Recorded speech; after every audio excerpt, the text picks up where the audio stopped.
on the screen again. Okay. Good afternoon, ladies and gentlemen. Welcome back to another live program. And we will be joined by Andrew very soon. And he's going to join us to speak to us about what is happening with the Category 5 hurricane that is headed toward Jamaica. Now, this is going to be catastrophic, as they're suggesting, and I hope that Jamaicans are taking the necessary precautions. Very important that you do that, that you take the necessary precautions, that you listen to the meteorologist, you listen to the advice, recommendations that they're giving to you, and you obey whatever they say. Now, we are understanding that the hurricane is strengthening according to what Mr. Weatherman has said. Now, we have here from the Jamaica Observer that, Hurricane Melissa forecast to make landfall within 24 hours. So within the next 24 hours, the hurricane is going to make landfall in Jamaica, something that is going to be historic in the sense of the size of the hurricane. We have not had a Category 4 or 5 hurricane. Well, yes, they have passed through, but as the meteorologist said, the director of the Meteorological Center Office of Jamaica suggested that the hurricanes that have passed through Jamaica, which were, Category 4, did not give us a direct hit. All right, we didn't have a direct hit by these hurricanes, but this one is going to be a direct hit, and they're forecasting that it might be a Category 4 or 5 hurricane. Category 5 Hurricane Melissa is forecast to make landfall early Tuesday in eastern Westmoreland or western St. Elizabeth. And as we know, St. Elizabeth is what? The bread basket, the food basket of Jamaica. So it's going to really affect us in terms of our food security. And the prices of things are just going to go up. And already Jamaicans are suffering in terms of the cost of living there. So this is going to be compounded by what happens in St. Elizabeth. That is not going to be good. Now, let me see those who are streaming to the live. Make sure that you tell me where you're streaming from. If you're streaming in from Jamaica, let me know what parish, what city you might be living in and you're joining us from, so that we can know what is happening there. Okay. Now, the principal director of the Meteorological Service of Jamaica, the Met Office, Yvonne Thompson, provided the update from the National Emergency Operations Center, that's the NEOC, at the Office of Disaster Preparedness and Emergency Management, the ODPEM in Kingston on Monday. Hurricane Melissa, he's saying, is moving closer to us. There is just a small window of opportunity where it could continue to shift. The track could continue to be shifted towards the west, and then it could be moving over the waters to the west of Jamaica. So it's going to be going to the west. As we can see, that is something also our tourism industry is there. Of course, all of us are hoping for that and praying for that, but at the same time, we have to be practical. Thompson noted that there is a possibility that the hurricane could slightly weaken to Category 4 prior to landfall. So we hope that it will not be a Category 5, but a Category 4 is equally devastating, is equally catastrophic. So we hope that somehow it can weaken, but they're suggesting that based on what I looked at the last time, the report coming from the weatherman, let me see if I could pull this up. Hurricane Melissa gets even stronger, and he normally renders very good analysis.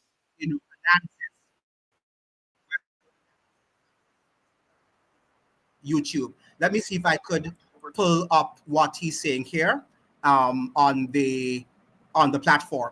So we have to be able to make sure that we are staying attuned to the news and make sure that also that you have the recommended things like your flashlights in case the electricity goes. And I'm understanding already people are saying that they have already lost electricity. So we know that this is no joke.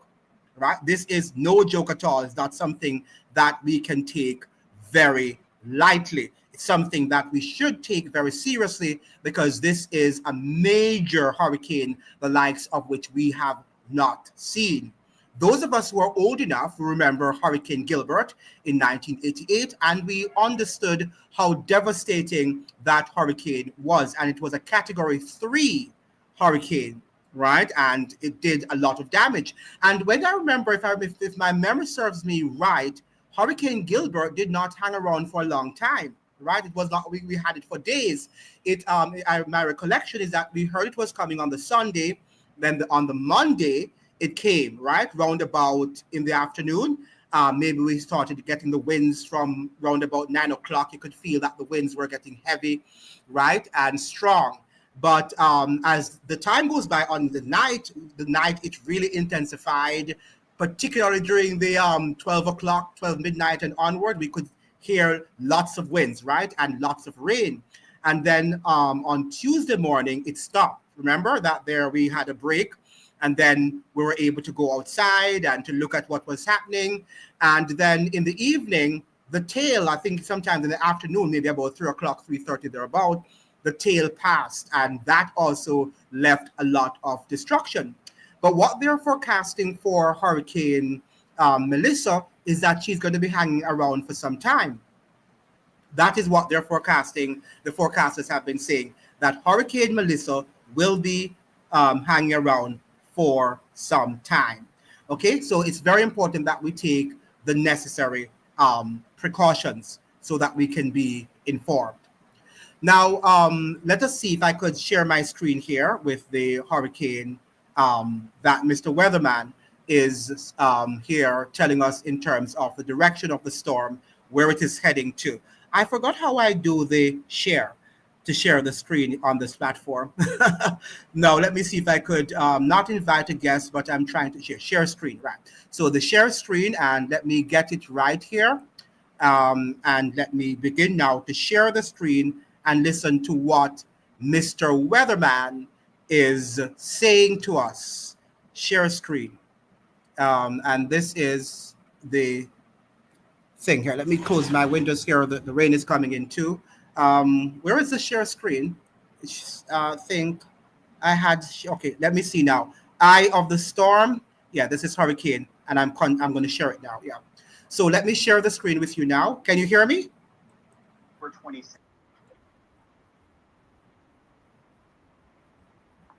Am I being heard?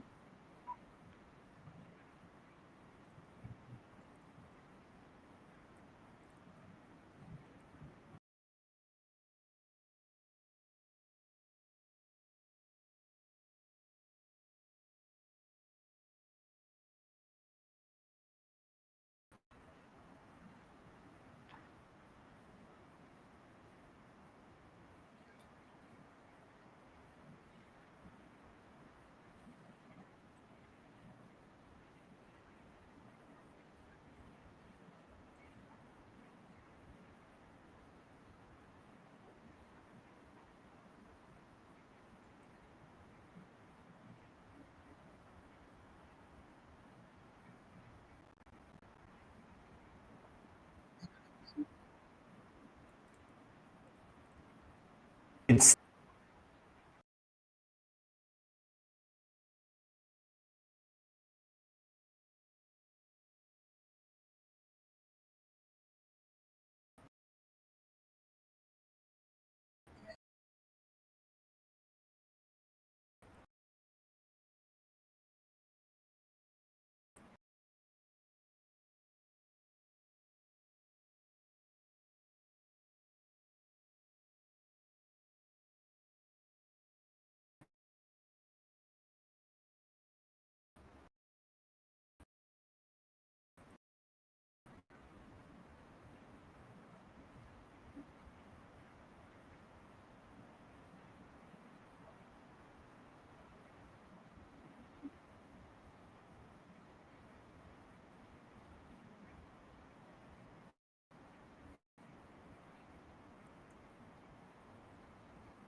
Were you seeing the weatherman? Can you see the speaker, ladies and gentlemen? Not sure if you're seeing him.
Yeah, I'm trying to see how I can get it on the screen.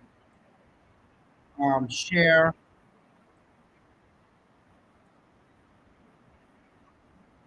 Let's see if I get it here.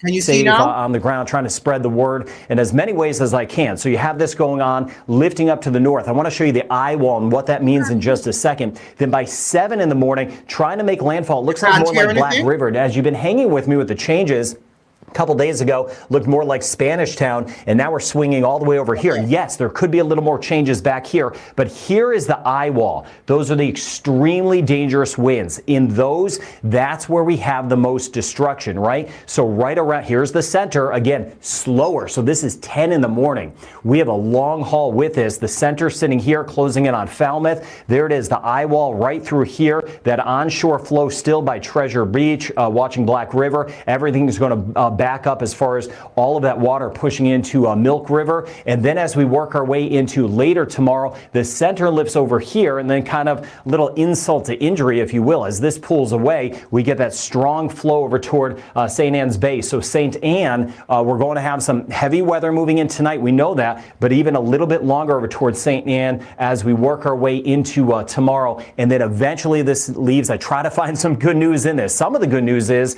that we're a little bit better in parts of our eastern zones. And again, late tomorrow, really tomorrow night, all of this gets out of here. So later tomorrow, we start to get the improvements. So that's kind of the window we're looking at. But stronger, slower, more to the west. And I promise, as we get more changes, there'll be more changes. I will let you know. That's why I mentioned subscribe, so you'll know when I put out that next update. Now, the center's down here. The red is the extremely heavy rain. There'll be thunder and lightning kind of mixed into that. We've seen that around the eye wall. And you can see here, even though the center is here by about midnight, that strong flow, we get that surge, the abnormal rise in the water that is mainly near the eye, just off toward the east of the eye. And in this core here, these are the dangerous extreme winds, which I'm going to highlight. We're going to have strong winds here. We know that, right?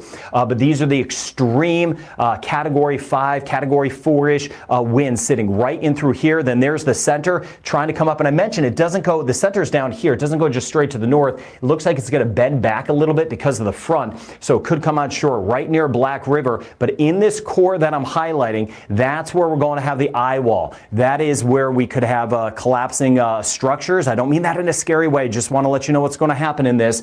If this holds, again, we could have some changes. I'm always hopeful of that. But if this holds, and again, roofs will be ripped off in some places with a system like this moving in. And then the center lifting over toward, by the time we get into a midday, by Falmouth over toward St. Anne, and then swinging around still a piece of this eye wall by Montego Bay by the time we get into late morning, early afternoon, before the system starts to depart as we work our way into tomorrow night. I love YouTube because you could kind of put a pause on some of this. You could go back and rewatch this. Power is about to go out for many. It has already for some. We're seeing spotty cell coverage. So if you could do me the favor and just share this link, get the word out. This could be like the last video, maybe the last time a few folks are getting some of these changes, because as I've been been mentioning, there are going to be changes, and I appreciate you understanding that. And as we get closer to losing power, I just want to kind of get out the last word on this so people have a good feel of the timing, since now it's stronger, a little bit slower, and more to the west. So this is late today. Again, TurboScribe Okay, creates so text transcript. and we can stop here. So what we're seeing is that this is on its way, and it doesn't seem like it's going to be making a turn back. We were hoping for the best in terms of the fact that Jamaica normally is very blessed, a blessed country, and normally when the storms are coming, generally they're turned back, except for a few. And I think we have become so accustomed to having our hurricanes turning back that sometimes we can let our guards down. So based on what he's saying, and he's generally very correct. One of the things he's not God, so he can make mistakes and things can happen. Things can change overnight. But generally speaking, Mr. Weatherman is quite a consistent reporter, and he reports the weather quite well, and I think that he's very, very familiar with the terrain of Jamaica and the Caribbean by extension. So he would be trying as best as possible to give us his best understanding and his best knowledge of the terrain that is there. Now, what do you think? Do you think that Jamaica is ready for this hurricane? Let me hear from the chat. Do you think Jamaica is really ready to, or do you think we're prepared to deal with a Category 5 hurricane? A hurricane of this magnitude? Let me hear you in the chat, and please let me know where you are viewing from, what part of Jamaica, or if you're viewing from another part of the Caribbean, or yes, and Andrew Mighty is saying, Andrew, can you come inside? You're saying no, and I agree with Kim. We are not ready for, can you click on the link, Andrew, and come inside on Andrew Morrison Mighty? Can you come inside? Yes, this is going to be unprecedented. Just click on the link, Andrew, and I'll be able to connect you to come inside. This is going to be an unprecedented hurricane cyclone. Now, let me hear from any other person. Where are you calling? Where are you viewing from? I beg your pardon. Are you in Jamaica? Are you viewing from any part of anywhere in the diaspora, whether from Canada, from the UK, from the United States? Please let me know, and let me know what you think. Just click on the scene. Just click on the link that I sent you, Andrew. And if you click on the link, you'll be able to come in.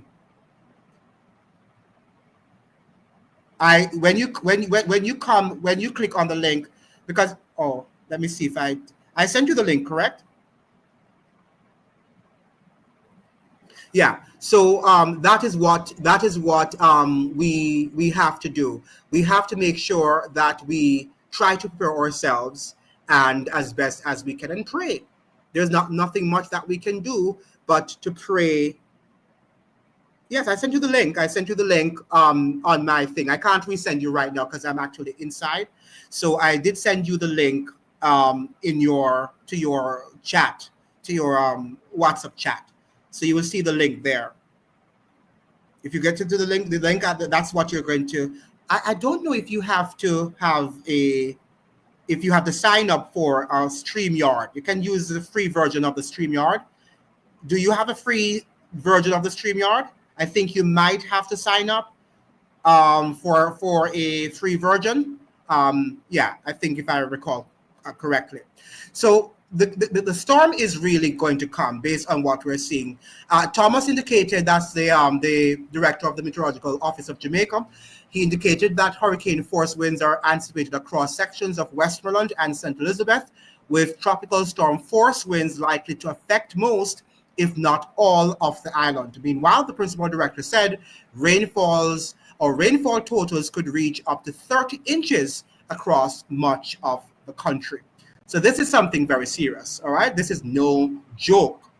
And he continues to say, as you move along the coast, of course, there are some areas that might not be impacted significantly by storm surge, especially if you don't have a gradual slope onto the land, but you might have a cliff face. But if you are moving into the Portland Cottage area, Salt River area, because you are in that little inlet, you also have strong likelihood of experiencing some storm surge. So it would be as high as experienced over the west, but you should also look out for some surge occurring in those areas of Clarendon and going into the Old Harbor Bay area of St. Catherine. That's a possibility. Also, as you move across the border from St. Catherine into Kingston and St. Andrew along the coast, could also experience some amount of storm surge. That's what Thompson is saying, and he is the director of the Meteorological Office of Jamaica.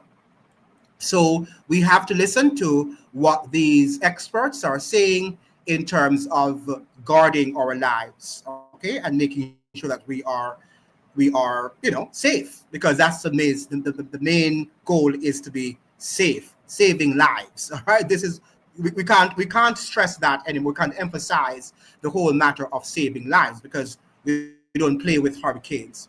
Now, the signs of Hurricane Melissa already showing in Gordon Town, they're saying. So we have some sections of the island which are already experiencing some signs that the hurricane is on its way. As you know, Mr. Weatherman was saying that we can expect it to be getting there by tomorrow, tonight, late into the night, into tomorrow. Am I? Are you seeing me well? Can you hear me? Can you hear me well, ladies and gentlemen? Am I being heard well? Now, let's look at what some of the things that the Gleaner is reporting today in terms of, let me see if I can pull up the Gleaner here and see what they are reporting, what might be the latest forecast coming from the Meteorological Center or Office of Jamaica. Now, let me click here on the Gleaner and see what they are reporting as of late. Now, we see here, well, there's not much reporting coming here from the Gleaner in terms of the latest reports. Yes, apart from that, there are approximately 12,000 cops deployed.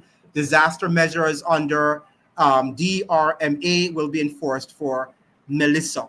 Now, sometimes I'm wondering if we're looking more at, these are important to have, like the security and all of that, but are we also preparing, are we preparing our people for probably being without food, in terms of what is the likelihood that many of our people don't have, the wherewithal, the economic, the economic wherewithal, to be able to find themselves, to feed themselves. Are we thinking about that? And what is the government doing to ensure that people are taken care of?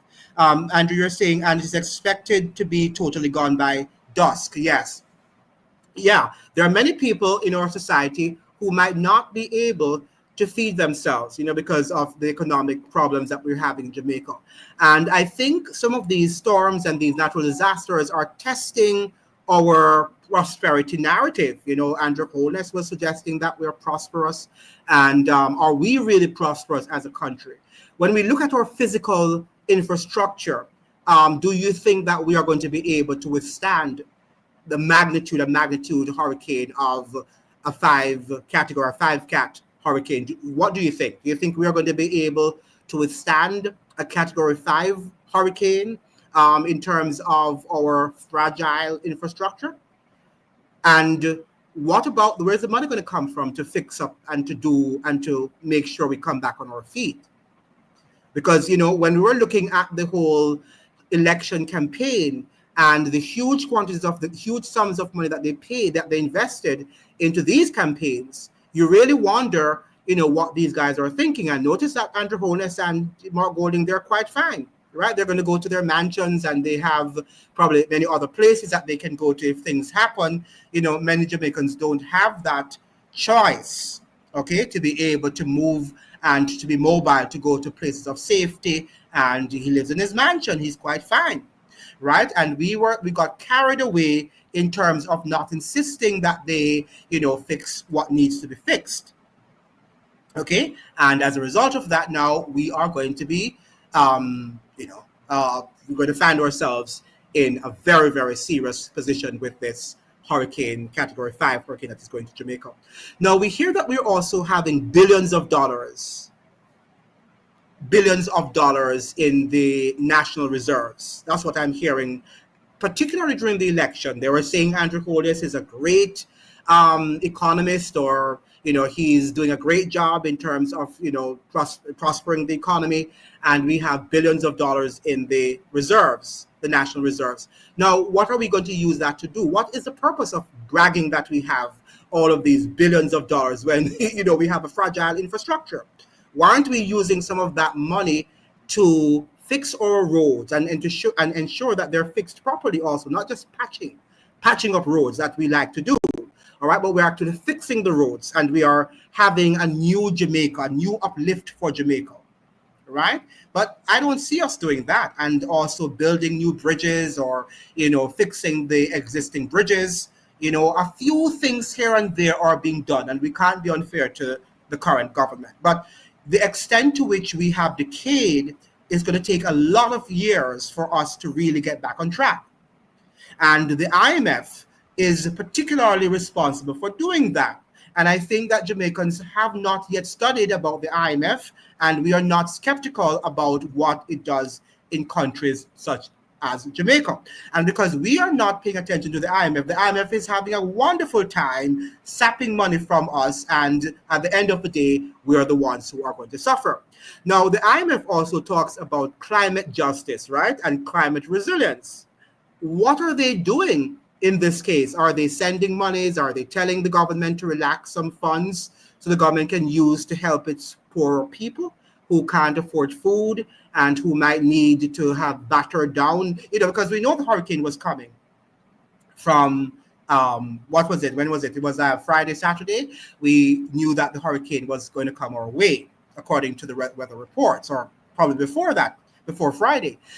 So I think the government should have been able to get some money very quickly to the MPs so that they can distribute to our people, those who can't afford to buy zincs and, but the thing is already here. Now we're going to wait until people lose their lives, and then we're going to come and say, what we can do and what we can't do. But shouldn't we be trying, or shouldn't we have tried before people lose their lives to help them? Because I'm sure a lot of Jamaicans are going to need the help now in terms of, buying zinc and whatever. Well, it's too late now, and blocks, and to be able to cut down their trees. These are the little things that we can do, and we have the money in the kitty. So why don't you use it? Why are we bragging that we have all these national reserves? To do what? And what is the purpose of this IMF climate resilience if it's not being used to distribute funds to people who can't afford basic cost of living or basic necessities like food and shelter, right? And all now to the date, I've not heard of the government distributing food and the likes to Jamaicans who might not have the economic well-being, the economic security. I think they're just telling us about economic and climate security and climate resilience, which means nothing to people if we are not using the money to develop the infrastructure to mitigate some of the economic disasters that we are going to be able to, we're going to have to endure, because with the lack of clean drains, we don't have proper drainage. People have been talking about houses, apartments being built. About 2 or 3 months ago, we had a terrible, torrential rains. We had that, and there was a lady who lives in New Kingston who said that the entire gully came down on her house, entire gully. And she said that did not happen before they started the buildings of different, apartment structures in around the New Kingston area. She said she had been living there for years, and that had never happened. And they have been calling the government out on developing the requisite infrastructure, and they have been silent. Okay, so I would like those of you who are coming in also to let me know where you're viewing from, not calling, but where you're viewing from, and what is happening within your neck of the woods. All right, so we can see what is happening there. Let me see if the observer here is having any updates in terms of the reporting. All right, let us go back to Mr. Weatherman. Let me go back to sharing my screen with Mr. Weatherman. I think that he is a very good, weather forecaster. So let me see if I can share here and share my screen again with you. And what's going on here? Um,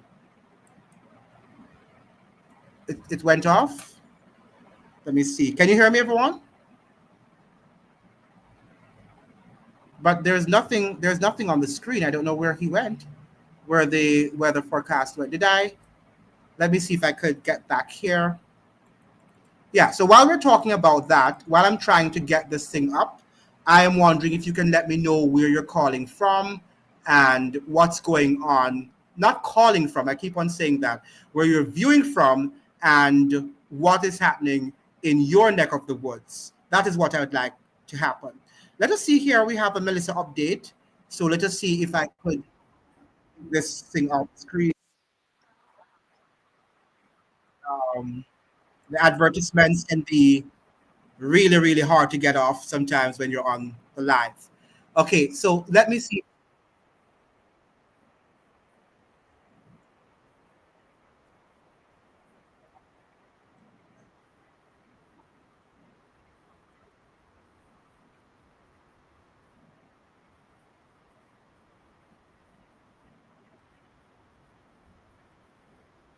Oh, you're not seeing that. So let me see if I can remove here and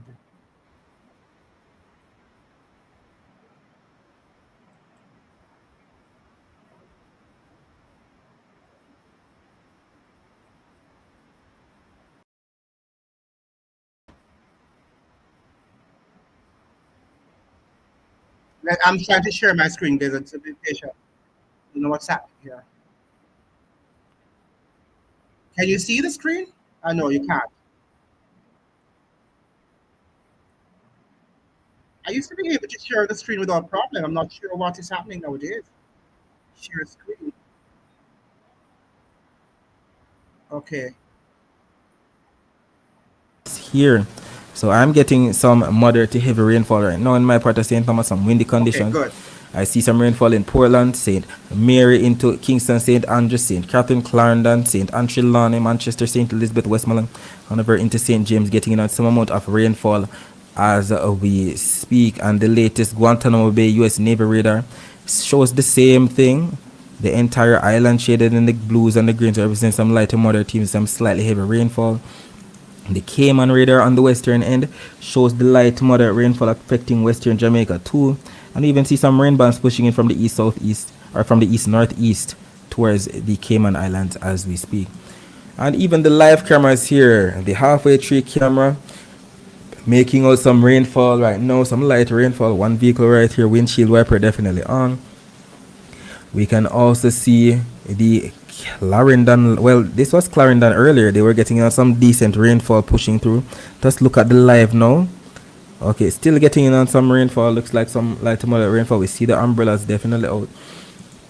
Regarding the live camera, well, this was earlier in Little London, but if we look at the live right now, definitely chilling right now, even though the place is soaking wet. Some chickens right here running about. Nothing to do with bad weather now, but that could definitely change. And then finally, the downtown Kingston camera now. Not much of anything serious, but they're getting in on some rainfall as we speak. Some, let's say, moderate rainfall enough for there to be some water running on the road. I see one individual right here in front of Taste is walking by. All right, so what is the weather like in your area? Let me check the live to see if anybody remember that they're supposed to let me know what's taking place in their area right now. What's going on? Because as much as we are live streaming now, we're also recording the video. Okay, so welcome to the channel. If you're new here, please ensure that you subscribe. Richard Edwards stating Melissa Okay. Day. All right. So let me yes. So we saw that this guy is trying. He's doing a live right now. Let me turn this on and seeing what is happening in Jamaica. Now let's go back to see if we can look at Mr. Weatherman again to see what he was saying. I was trying to bring it up. I don't know what this thing is keeps on coming off my screen. Um, Mr. Weatherman, that's what we want to go back to. He tends to give a very good synopsis of what is going on, Mr. Weatherman. So just give me while we're waiting, I hope that you're telling me where you're viewing from, and so we can know, and you can leave your comment in terms of what is happening. So the last time we were looking at, we saw that Mr. Weatherman was suggesting that the weather is going to, the storm, the hurricane is going to get stronger. It's going to get stronger, right? So let me see if I could put it back up on the screen so that he can continue his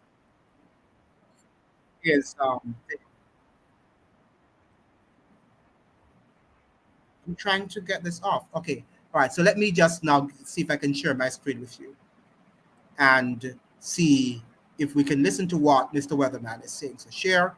And this is what he's, stronger and share. Can you see the screen? Yeah, you should be. So let me turn on the volume. Coast, northern coast, not a whole lot, right? We haven't had a whole lot in most spots today along our north coast. We've had some gusty winds in some spots with some bands of rain working in. The rain is starting to add up now, and it will. It's still kind of waiting on the turn, and then we're going to see those very high rain amounts, which I'll cover in just a second. So a slow go, kind of that anxiety building. That's what I mentioned. If you could, way easier said than done. Try to catch a nap. I have failed miserably at that, but thinking of you with rest, because tonight, again, we're going to have a lot of sounds, especially in our western sections. It sounds like it's not a tornado, it's a hurricane, but it sounds like a tornado. There could be isolated tornadoes in it, but in these, and I've been in them over my decades of covering this, again, it is nonstop howling, and then the sound you hear, so scary, because if you're around other structures and trees, you start to hear some going down, you start to hear some roofs and siding, that sort of thing getting peeled away. That's why I was highlighting the eye wall in this. As we work our way into tonight, especially after midnight, since it's a little bit slower, in through early in the morning, we're looking at winds in this area as it comes on shore of 160 miles per hour, sustained. That is a constant wind. Okay, that's constant. There'll be some gust even higher. And again, these are the readings we've had with the hurricane hunters that have been in the middle of this, and they had a tough time getting out. It has been so turbulent. They get into the eye and getting out of it. So they're doing a great job getting us the information, really heroic stuff there. And then you can see back toward Montego Bay, as I mentioned, I've upped the winds. They could be as high, hopefully not. I'm always hopeful, but as high as 130 miles per hour right in through here. Then we swing off toward the west, where I've dropped the wind some. We'll keep an eye on this, because as I mentioned, things wobble. If we get more of a wobble over here, that may bring more of this action away. But if it wobbles a little bit closer, say toward Milk River, Spanish Town, we could have the winds a little bit higher. So Kingston, maybe about 100 miles per hour, could be less. But at the bottom end, I'm seeing about 75, which is hurricane winds. So that's what I'm seeing, and concerned about the push of water, and of course across the Blue Mountains, watching out for the heavier rain. Northeastern sections, winds anywhere from about 75 to 90 miles per hour, hurricane force. So if you're watching this and you're saying, hey, am I going to get impacts? We're all going to get impacts across Jamaica. It's just going to be a difference. So again, this is the zone where we're going to see the extreme winds, but I want to show you the rain in just a second. That is another major threat with this. Now, you can see the winds. Now, this is based on it being a Category 5. Winds right now at about 165. Sustained. So gusts are higher, so it just makes sense that the gust, if this holds at 165, I think it'll fluctuate a little bit, probably go down a little bit, but the gust would be around 170 right along the coast, somewhere right in here. Again, extreme western sections, and then swinging back all the way through Treasure Beach, keeping a very close eye in this area. And then if it stays a Category 5, I have to show you kind of worst case scenario, so you know what to prepare for. If it stays a Category 5 and lifts in, we could have some gusts as high as 145 in Montego Bay. That's on the high side. I'm really hoping it is lower than that. I'm hoping maybe the winds are more like 100 with some gusts around 110, 115. That's what I'm hoping for. But as of now, on the path and the fact that this has gotten stronger, this is the zone with the extreme winds. There'll be winds here, but the extreme winds, we're looking at severe structure damage, power loss for weeks, and some isolation from communities, because not only the winds and the power goes out, the communication problems, but some roads would be washed away, especially along the coast, and again where we have those mudslides. So thank you for understanding as we continue to watch this. And of course, with those extreme winds come the noises tonight. So it would be good with a little bit of a delay in this. Maybe by the time Hagas lo que Okay. hagas, hazlo Well, con una web. yeah, so we're Presentamos seeing el that creador de sitios web de Hostinger, un creador veloz y fácil optimizado. The kids are getting ready to go to sleep, and they're very tired, and they've been hopefully not hearing too much of the kind of scary information being passed along. It's good that they're prepared, though, and know what's happening. But maybe there'll be a little window where it's not as noisy, since more of the action for most of us would be after midnight. So the idea there is, me as a dad, I try to get the kids to sleep before it gets even worse, so at least they get a few hours of sleep and hopefully could sleep through some of it. Wish we could do the same. Now, as it moves into eastern Cuba, winds of 110 miles per hour. Now, Long Island South, we're preparing through the Turks and Caicos. Okay. With that said, I'm So, looking near Crooked Island. it doesn't That's seem- where it looks like this may come over.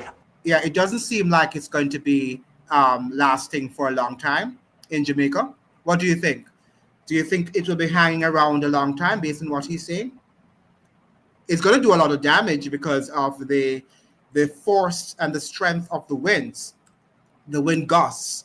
But it doesn't seem like it will be hanging around for a very long time in Jamaica. So, that's relatively good news. It's not, 100% good news, because we know that the short time that a hurricane spends and the strength of it can do a great amount of damage. But if it were to spend a long time, it would flatten the island, basically. So what do you think? What do you think based on the report? Do you feel a little bit better in terms of the fact that the hurricane might not be hanging around a long time? He's saying that perhaps we'll be able to sleep it out. Or do you think that it's still going to cause a lot of damage, despite the fact that it is not going to be with us for a long time? What do you think? Now, while you're probably writing your thing your responses into the box, into the comment section, let us look if there is any other reports that we could listen to or we could read to make sure that we are properly informed, right? So let me see if I see anything here in the latest on, yes, we're seeing here breaking historic Hurricane Melissa impacting Jamaica and Hispaniola. Let us see if we could watch this here a little while. Hurricane Melissa tracker, latest forecast. Let me see what he's saying. So I'm going to pull this up and see if I could share this on my screen with you. So let me see if I could share here. The screen, share, and I think hurricane tracker. And that should be it. You're not hearing anything though. Let me see why the sound is not there. Why is it not? Oh, okay, I turned off the sound. Again, the current category for Hurricane Melissa is a Category 5. It's still technically moving to the northwest, but expected to make a shift towards Jamaica here in the next few hours and then eventually making landfall.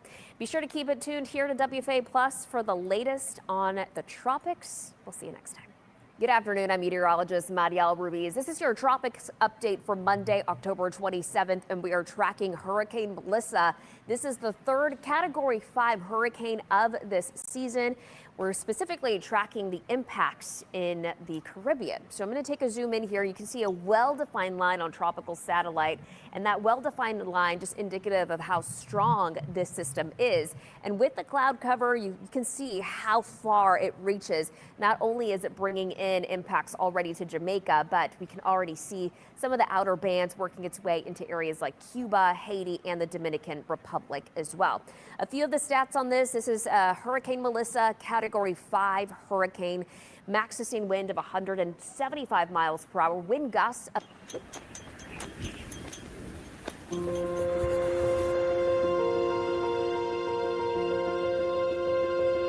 Este es parte de un plan para descongestionar y mejorar el transporte masivo. Realmente estas son las obras que agregan calidad. Obras hechas con eficiencia y obras hechas con transparencia. Santo Domingo Oeste está cambiando. towards Jamaica. And the current forecast track has this staying as a Category 5 hurricane and making landfall sometime very early Tuesday morning. Now, I was looking back at some stats. There have only been 5 major hurricanes, that's Category 3 or higher, that have made landfall in Jamaica. The strongest was actually a Category 4 storm by the name of Gilbert in 1988. So quite some time ago. There could be some Jamaicans that have never seen a storm of this strength. So this is going to make impact, or at least direct landfall, sometime Tuesday morning as it continues to work its way eventually into Cuba. It might make a landfall as a Category 3 storm in Cuba sometime early Wednesday, and then it moves over the country there, and then eventually moves into the Lesser Antilles as a Category 2 storm, and then eventually working its way towards Bermuda sometime very early on Friday. So this is going to make impact on several islands. Now, even though Haiti and the Dominican Republic are not directly in the path, they are still feeling the impacts, which is why areas like Haiti have tropical storm warnings. Meanwhile, Cuba and Jamaica under hurricane warnings. And this one in particular means really speaks to the winds. So let's talk about the wind field. So this is really showing you the red there, hurricane force winds. The orange is showing you hurricane wind gusts. And the yellow there shows tropical storm force winds. So the middle part is where we find the most intense winds. This is around the time we're making landfall, Tuesday around 7. And you can see those strongest winds on the southwestern side of Jamaica. But still, the whole island engulfed in at least tropical storm force winds. At that point, also seeing tropical storm force winds along the island there of Cuba on the southern side. Eventually, as this makes landfall in Cuba sometime early Wednesday, the southern half of the country there you can see with at least tropical storm force winds, that as it's making landfall close to Santiago de Cuba, just on the western side at least, we'll see that eventually pushing over the country. The Lesser Antilles will likely see also hurricane force winds still whenever we're seeing it move over the Lesser Antilles sometime Wednesday afternoon. It pretty quickly moves into the Atlantic and then looking like it makes impact along Bermuda there, at least hurricane force winds sometime very early Friday, if not Thursday overnight. We'll see how fast the thing moves once it makes it into open water. I'm going to speak specifically now towards Jamaica, because Jamaica will see some of the highest rainfall totals by far. 18 to 24 inches of rainfall. This is not taking into consideration any water that gets pushed in from the ocean. This is freshwater flooding that we're talking about, meaning water coming from the hurricane itself. Now, right along the middle part of the country, 12 to 18 inches of rainfall. And then the more east you go, you can see anywhere between 5 to 8 inches along the far eastern side, with 8 to 12 along the inward part of the island. So we'll be watching this closely. Again, this is only freshwater flooding. Then when we're talking about storm surge, it's water that gets pushed inland from the sea itself, and this is anywhere between 10 to 15 feet. So this is catastrophic, not only rainfall, but catastrophic storm surge that we're expecting on the southern side of this island.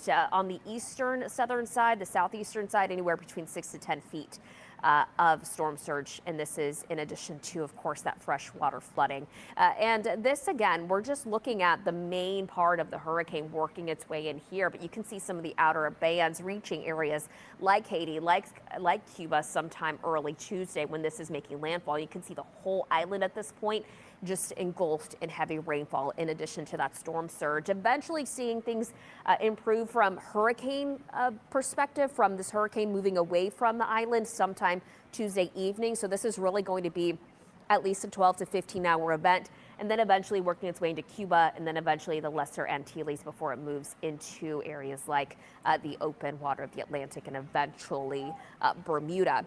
Meanwhile, right now, again, the current category for Hurricane Melissa is a Category 5. It's still technically moving to the northwest, but expected to make a shift towards Jamaica here in the next few hours, and then eventually making landfall. Be sure to keep it tuned here to WFA Plus for the latest on the tropics. We'll see you next time. Good afternoon. I'm meteorologist Mariel Ruiz. This is your tropics update for Monday, October 27th, and we are tracking Hurricane Melissa. Okay. This is the third Category 5 hurricane of the. We can stop here. So I think they're basically saying the same thing. in terms of the fact that it will be with us in Jamaica. It will be in Jamaica until Tuesday. Seems like it will head for Cuba. So at least we will not have a lengthy time where we're having it for 2 days or so that can wreak a lot of devastation on the island. But what is sure is that we'll be getting a lot of rain. They're saying from 18 inches to 30 inches of rain. That's quite a bit of this, a lot of rain. So we have to make sure that our drains are properly cleaned and that we don't have any garbage in around our surroundings to create much more havoc. So these are really basic things that we can steps that we can take to avoid flooding. Make sure that your surroundings are clean as much as possible. But I think that with all said and done, when it all said and done, I think that the hurricane is heading our way. I'm not seeing any latest reports here where they're suggesting that it might move away from Jamaica. At this time, it seems like it is what it is, and we have to contend with that. Hopefully God will be with us, and we will not be totally devastated. I'm not seeing anything coming from the Gleaner in terms of the latest update coming from the Gleaner. I'm trying to see if I can get another update from anyone who is reporting on this very catastrophic, or what is going to be a catastrophic category 5 or 4 hurricane. I'm seeing here another thing. So let me see if I can, and this is coming from Jamaica news coverage. So let us see if we can get here. But all these advertisements, right? Let me see if I can get that advertisements off the thing. And let me see now if I could get you into this. But I think that's what we were listening to before, right? Weren't we listening to this? Let me see if I can come out of this thing here. Yeah, and see if I all right, I'm trying to get this up on the screen. So let me share.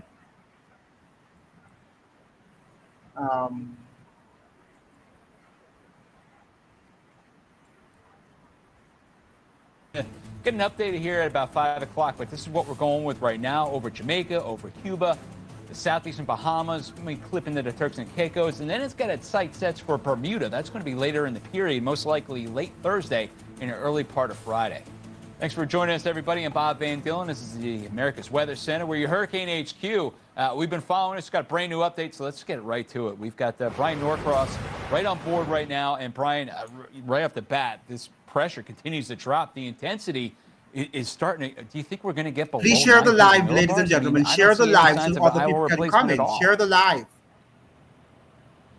Well, the fact that it's wobbling a little bit is a little bit of a sign, and the fact that we do see some moat, it's called, the dry area around the eye is another little sign, but not any big signs, certainly.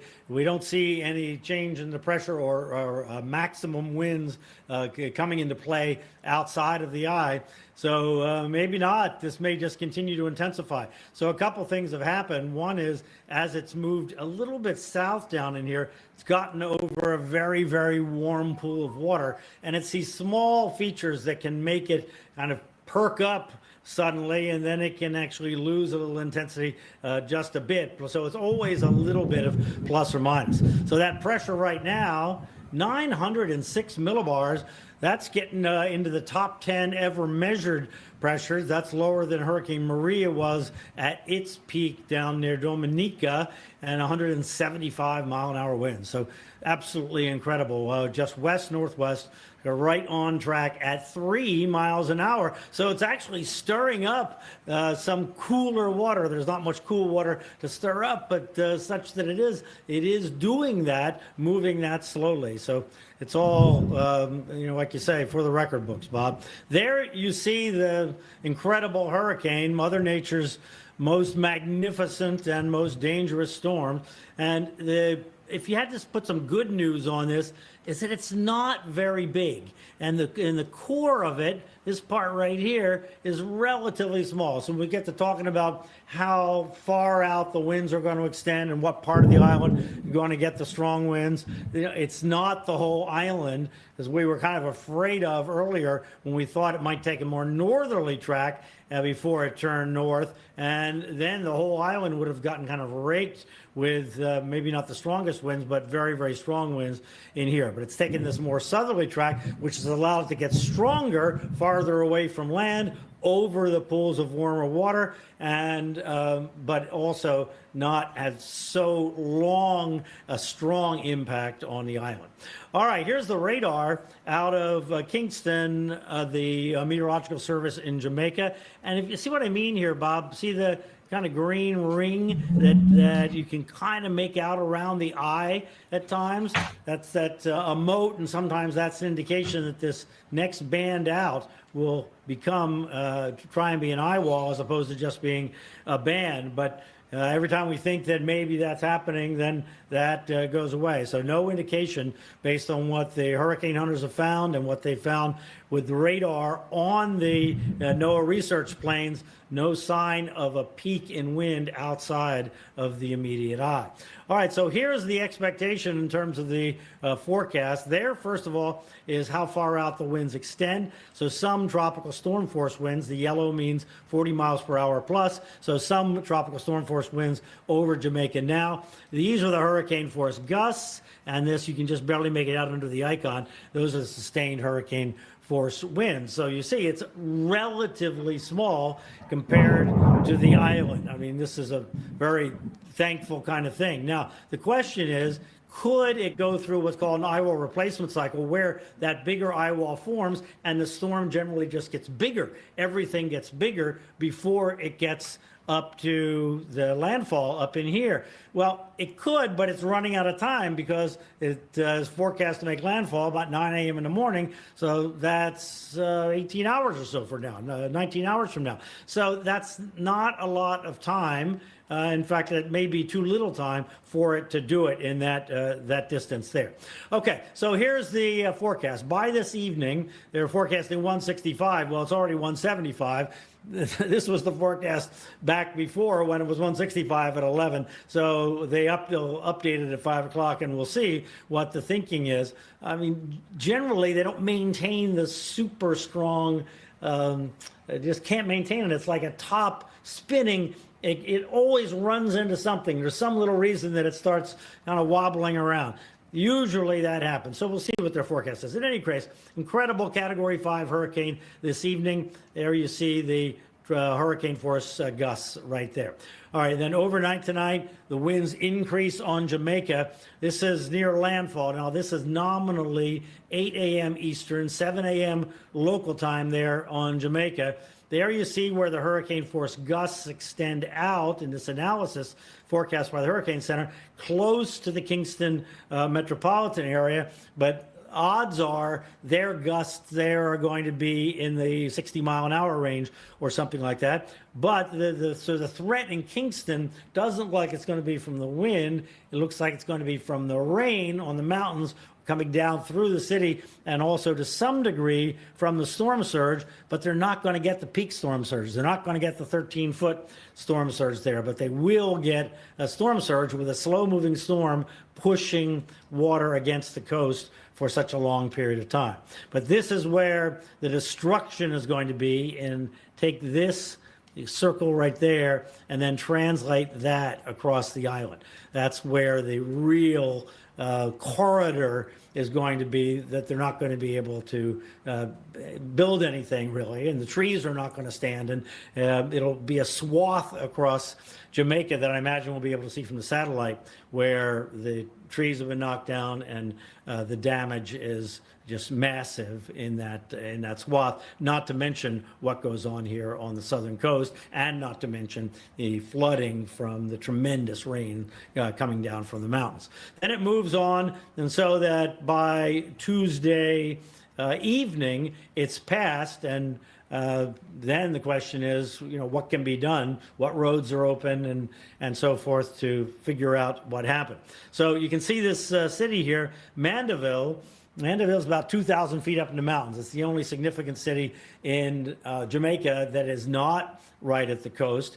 And it's a good sized city, and it's right in the path of this thing at 2,000 feet. Now, they just a little while ago, the hurricane hunters measured the wind at 1,000 feet. Remember, the wind gets stronger as you go higher. So at 1,000 feet, they measured it over 240 miles per hour. So very, very, very, very concerned about wind, people staying safe from the wind in Mandeville. And then along this coast here, you have a town called Black River, and you have a kind of a resort area called Treasure Beach. They're all right in the way of where this storm surge is forecast to occur. It's a very high confidence forecast now. There is just no chance this core of this is going to come over and hit Jamaica. There you have the NHC, European, and Google models. Everybody agrees that's what's going to happen. Even if you look at the width of the Google model, you see the concentration is all right here near the center. These are outliers over here, very, very, very low odds. So this is where the destruction is going to be from the wind, but the rain is everywhere across the island. And then you have on the south coast the storm surge. Like I said, over here you see Black River is going to be very close to the center, but right down the coast from Black River, right down in here, is Treasure Beach, which sort of the resort area down there. And if something like this works out, that's going to be really, really bad. I hope everybody is away from the water for this, because this is where the 13-foot forecast of storm surge is going to be. And as you go farther west, the storm surge in general will be less, except that every time you have a bay like this, the water gets pushed in there and then can't get out. And same thing in Kingston Harbor. So it gets elevated in the bays compared to what it is on a flat coast, where the water can go up and kind of spread out and have room to maneuver, so to speak. So you get just more water piled up in the bays. There's another one right there. You can see them all along this kind of scalloped southern coast of Jamaica. And then the rain, you can see where the corridor is, that the forecast is right in here for the track of the storm up that way. So the incredible rain, that's Mandeville kind of right in there. And, we're up in the multiple feet of rain there. So that's why you have on the west side of it there, you have this kind of area of rain here, and then the wind comes around like this, and you have another area where that moisture goes around and hits the mountains. And then over here, these are the tallest mountains over here outside of Kingston. There you see. So Kingston kind of sits kind of in a valley in here. Metropolitan Kingston is over in here. So all this water that falls in these mountains here has to drain down this way. So this is going to be the threat in Kingston. And the storm surge, such as it is going to want to push the Caribbean water up into the harbor, while there's other waters trying to come out the harbor. So this is all a recipe for significant flooding all along the coast there, from the two kinds of water coming different directions.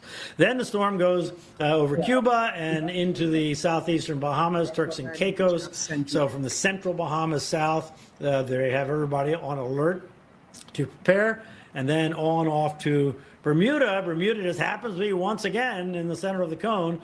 We'll see, in order to get the worst of a storm in Bermuda, you have to get really unlucky, because Bermuda's so small and the worst of the storm is small, but the storm is going to be much bigger in size, so it will be unusual for Bermuda not to feel it, but whether they get the absolute worst of it, at that time, forecast to be an 85 or 90 mile an hour category 1, so a different kind of storm by that time, and then moving on out to sea.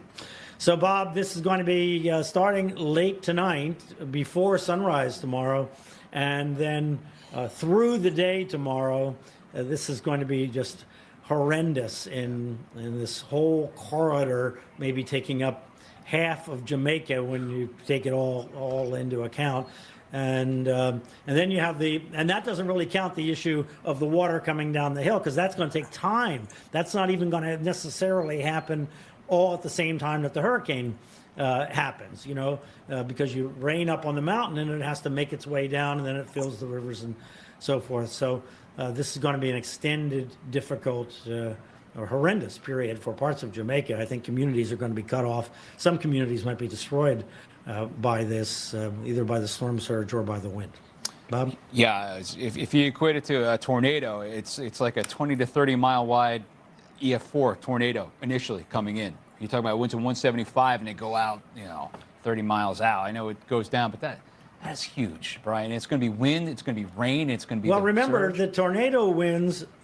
Remember, tornado winds are gusts, or what we call gusts in hurricanes. Mm-hmm. So an EF5 tornado is 200 miles per hour, right? This is, if this comes in at 175 or 165, this is going to have gusts over 200 miles per hour. It's going to be, it's going to be an EF5 type tornado, but 20 or 30 miles across, and then an EF2 maybe 50 or 60 miles across. This is going to be just. Think about it in those terms, and you go, "That's unbelievable." Yeah. But that's what's going to happen here. That's why I thought about that when you're talking about the wind swath that you're going to see with the tree damage when it comes in. It's going to be incredible. The before and after, I'm afraid to even look at. Brian Norcross, thank you very much. He's a Hurricane HQ. Nobody better in the business. Brian, thank you. Okay, thank you. Coming up. So that's interesting. We're seeing where that is going to be a massive hurricane, even though it's not staying a long time with us, but we have to exercise a lot of caution. Now, the good thing about it, as they're suggesting, that it's not going to be very long. I think it's going to be leaving us in Tuesday afternoon, Tuesday in the evening, over to Cuba. So having said that, I think that we just have to see how much we can write out. But when they're talking about a tornado, that's something that is not something we have experienced, and it's something that can be very deadly. A tornado is a deadly experience, and it takes down whole homes, cars, it's flying in the air, right? So it's not an easy thing when we're talking about having, that massive something that could be a massive hurricane, the equivalent of or to a tornado, something that we have to be looking at. Let me see if I could find anything on any new update in the Jamaica Observer or any other update that we can render to the people, to you guys who are concerned about the Category 4 or 5 hurricane that is headed for Jamaica as we speak. And as they're saying, you could be receiving what you call it now, winds, hurricane winds beginning at 7 o'clock or 8 o'clock. Yes, it would be about 7 o'clock. Yeah, 8 o'clock Eastern Standard Time, 7 o'clock Jamaica time. So it is something that we have to prepare ourselves for mentally, psychologically, and we have to make sure that we are taking the necessary precautions and doing all that we can so that we can ride through this storm. As we say, this is an unprecedented storm in Jamaica's history. I remember Gilbert. It's going to bring back recollections of Gilbert. That was one of the most horrific storms, hurricanes that we experienced in Jamaica. For those of you who are older than 40 years old, you would know that Hurricane Gilbert was in 1988, and we had a terrible time during that ordeal, and it took us months, right, if not a year or so, or years before we got back on track. Luckily for Andrew Holness, he actually called the elections before the hurricane, because I remember distinctly that was one of the things that costed Mr. Sierra also the elections, because the hurricane happened in 1988 and the general elections were held in 1989. I think it was held in February thereabout of 1989. And we were still trying to come out of that. We had set, we had been set years behind because of the damage that Hurricane Gilbert wreaked. Anybody in the chat remembered anything about Hurricane Gilbert that they'd like to share with us? Do you remember the storm and what was your experience that you can remember distinctly in your minds, explicitly in your minds? Can you tell me of an experience that you had, something that you'll never forget during that Hurricane Gilbert? And I wonder if we have the same camaraderie that we had during that time, because we have our cell phones now, and people are glued to their own apps, their Instagram and their YouTube accounts. Back in those days, we just had television, and lights went out, so we didn't have any. Even though if the lights go out, you won't have an internet. But we had were the two television stations. I think we also had two television that was JBC at the time. I don't think CVM was yet a thing of, I don't think it was a part of our television experience. CVM had not yet. I think CVM came into being maybe 1993, if my recollection served me well, but we only had one major. And for those Jamaicans who didn't have cable, we only relied on JBC to give us, what was happening the latest. But the lights went out very quickly during Gilbert, and people weren't able to watch TV and to find out what was happening. But our radios, or radio stations like RGR and JBC radio at the time, those were the things that we listened to hear. But now we have a multiplicity of media sources where we can access our information from. Notice I was able to go on live forecast, people who were reporting on the forecast. Back in our time in 1988, we just had to listen to the radio, and that was something. And if we didn't have any electricity, how did we listen to the radio without electricity? Can anybody remember? What did we use back in the days if we didn't have any electricity? What did we use to make sure that we were able to listen to the latest updates coming from the Meteorological Center Office of Jamaica? Batteries, right? We were able to buy batteries where that we could put into the radio, so we could hear or we could listen to what the latest report, right? The latest update on that particular hurricane. But that was a very destructive hurricane. I remember many schools were also. That's another problem we're going to have. That this is now October. Hurricane Gilbert happened in September. I think it was September 12th. And so, it took some schools months. I remember Westwood and some schools were out of, operation for many months, maybe could be 2 months. And some of their students had to go to, surrounding schools that was not so much destroyed. So we also have to think about the schools, our educational landscape, and how this hurricane is going to impact that too. And if many of the students will be out of school for many months or weeks, we don't know, depending on the damage that this hurricane wreaks upon Jamaica. So what are you anticipating? Any news? Where are you calling? Where are you watching from? Keep on saying calling, but where are you watching from? Can you tell me what is happening in your neck of the woods? Have you started to hear, or are there winds? Are you hearing the wind gusts? Anything outside? What is happening? Is it raining in your neck of the woods? And how is it raining? Light rain, or is it raining torrentially? Let me know what is happening in your neck of the woods. I want to hear from you so that we can participate.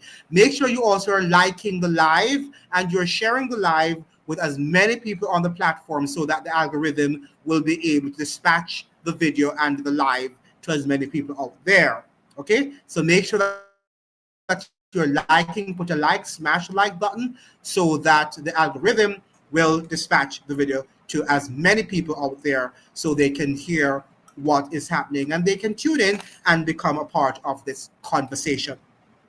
Okay, so what is happening in your neck of the woods? Where are you viewing from? Are you viewing from the diaspora? Anybody from Canada? Anybody from the United States? Anybody watching from the United Kingdom? Please let me know anywhere you are in the Jamaican diaspora. I know that we are everywhere. Jamaicans are everywhere in the world.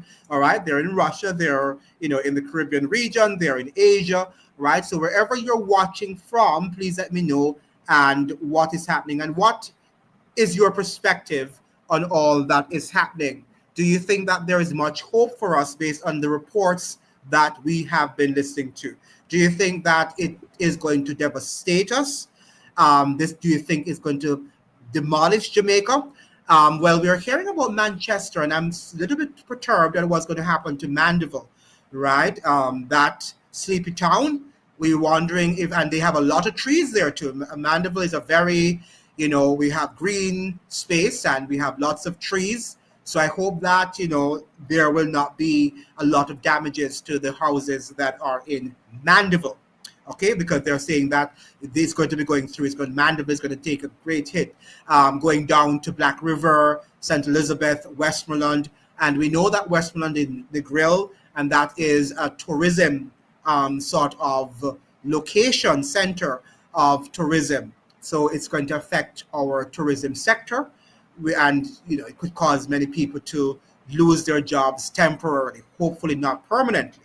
Okay, I don't know if the tourists are there now, if we have lots of tourists or if many of them left the island.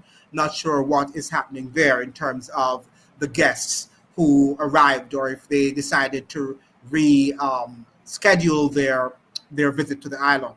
But this is going to be a magnitude of a hurricane, the likes of which we have never seen. Now, hopefully people will be able to take some of the videos, well, not to go outside. I don't know if you're going to open your windows too, but if you have, glass doors or whatever you have there, that you can take some of the videos, clip, footage of what is happening. That would be good. Back in the days, people would have to rely on the television station, right, to give us footage of what was happening outside. But right now we have, individuals having phones with cameras, right, with video cameras, so that they can actually videotape, record things that they are seeing.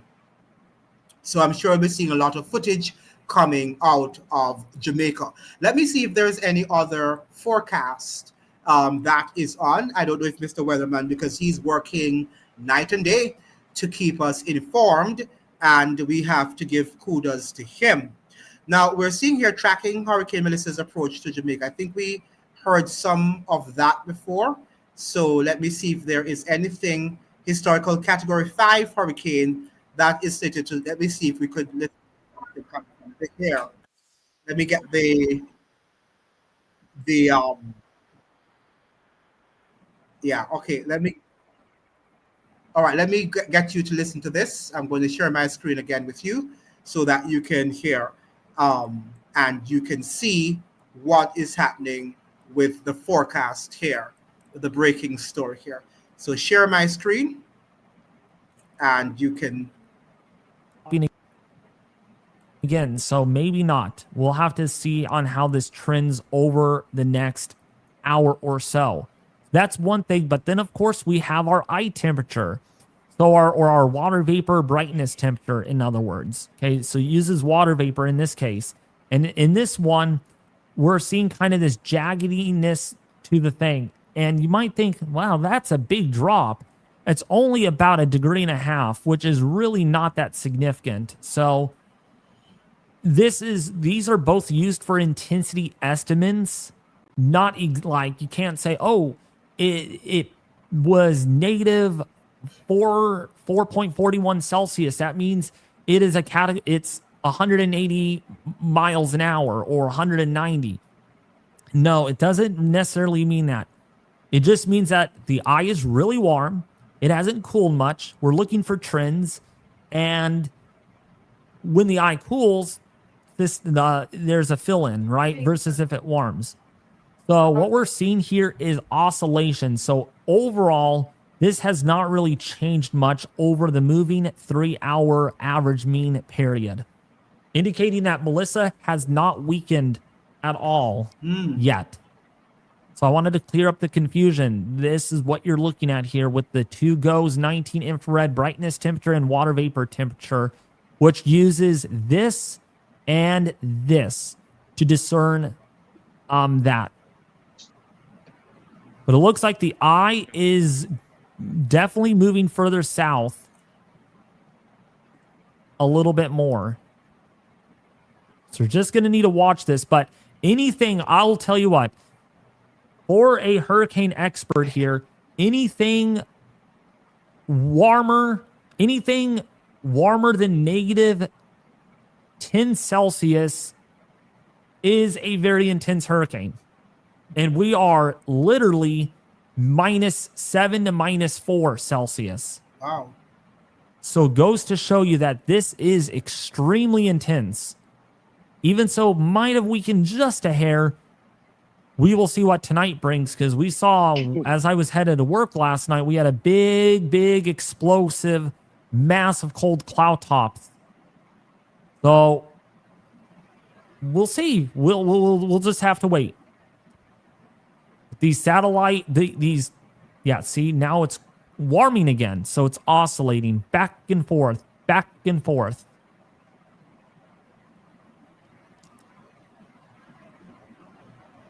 So we're going to wait. So far, no new updates on the aircraft recon, but still waiting to see.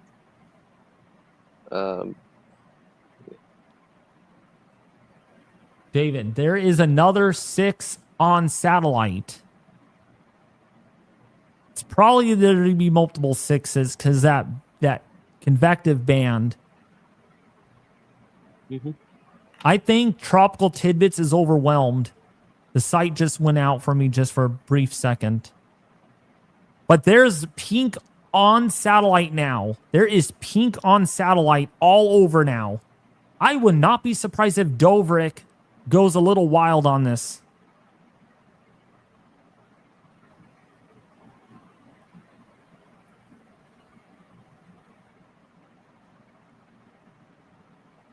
Man, the system literally hasn't moved much. It has not moved very much.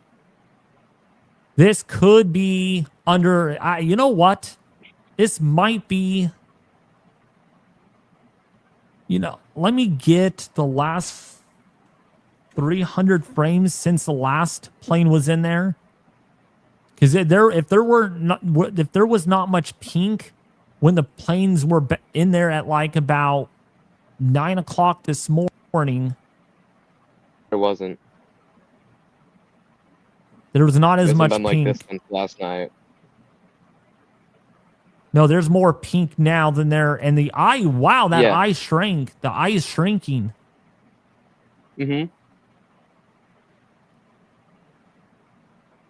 Okay, let's see if we can go into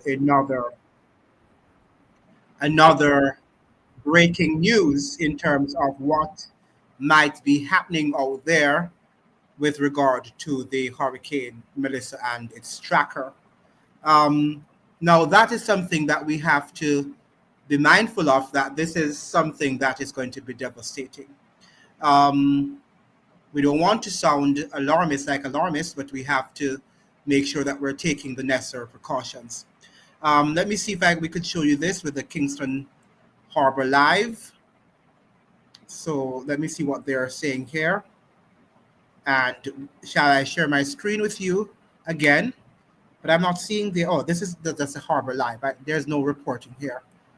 So let me see if I can go down, see if there is any other reporting.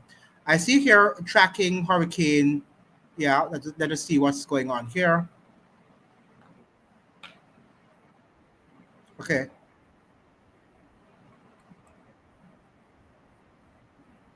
I'm coming. Yeah, let me just hear.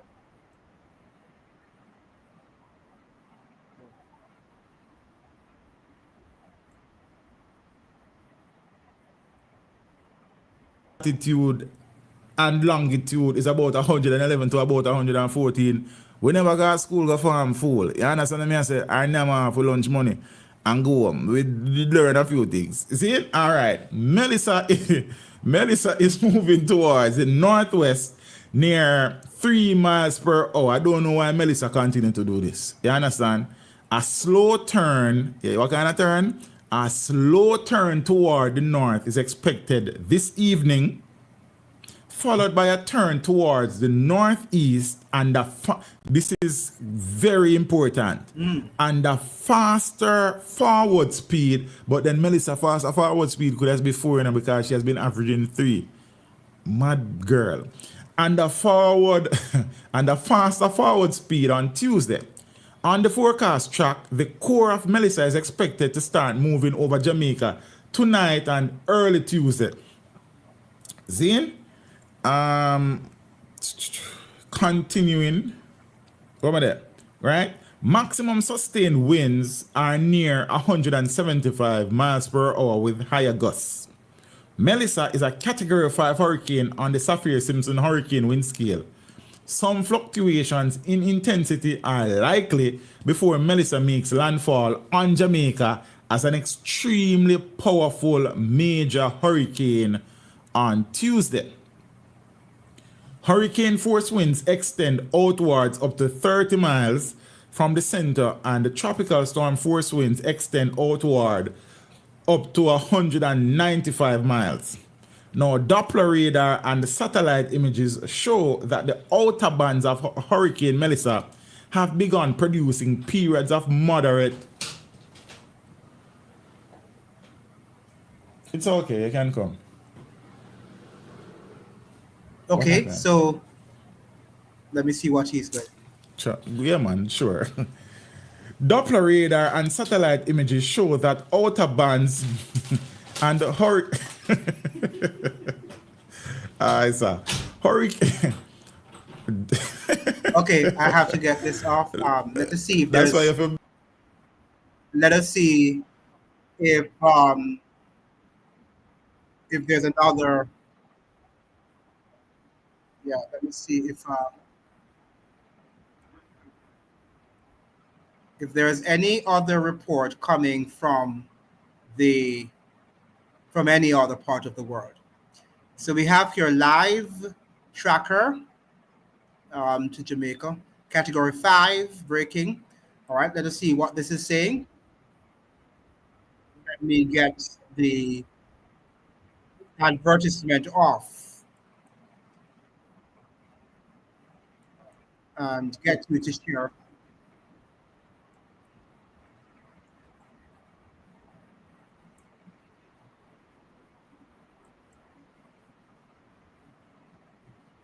Pressure data.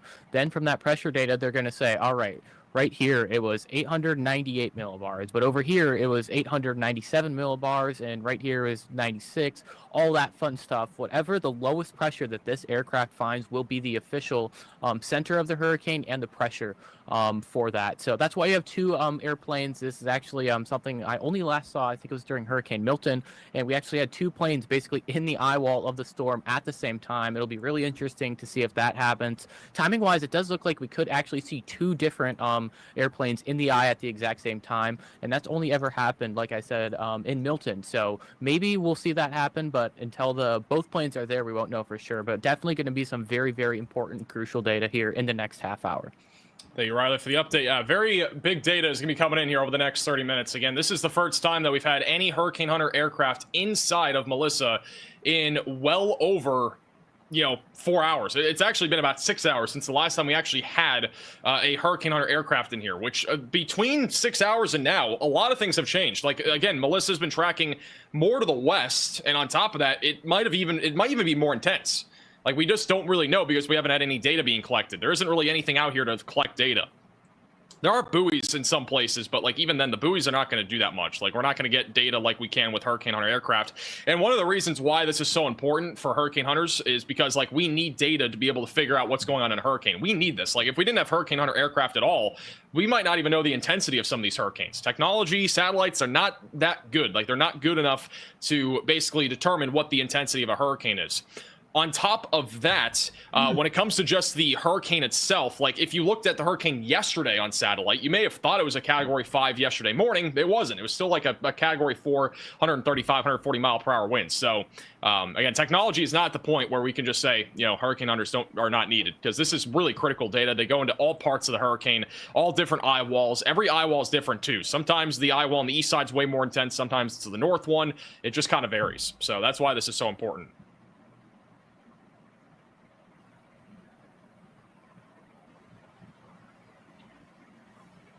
That's interesting. Hey, also Nick for the super chat. Also, thank you, Pi, for the super chat. Appreciate that. Yeah, again, if you're in Jamaica, again, now is your time. You got to be hunkering down and stay safe. There are still people that have been driving out there. Again, this is what it looks like in Kingston Harbor. Kingston Harbor hasn't been that terrible, but it's been raining. It's been pretty windy all day. It's only going to get worse from here.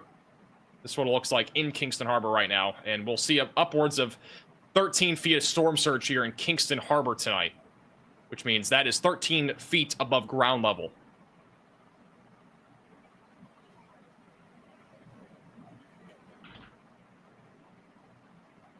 Now, is he suggesting that they are using these satellite images and yeah.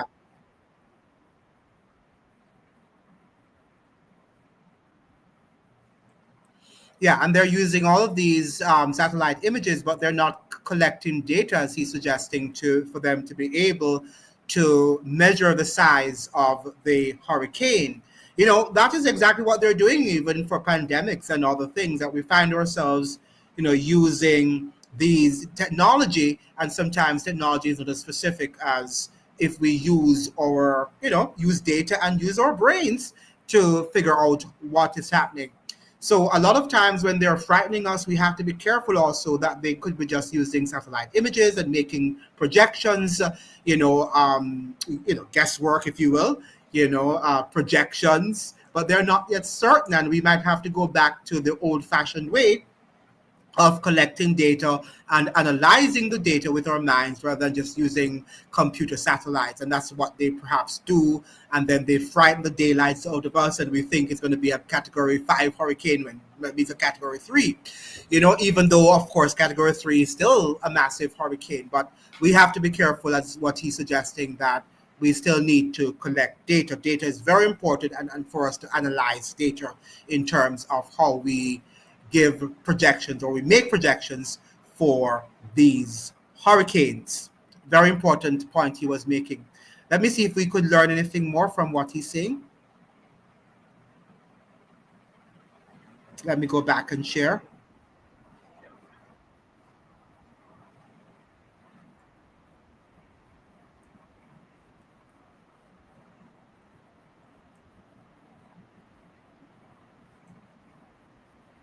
Major when it comes to the population density here.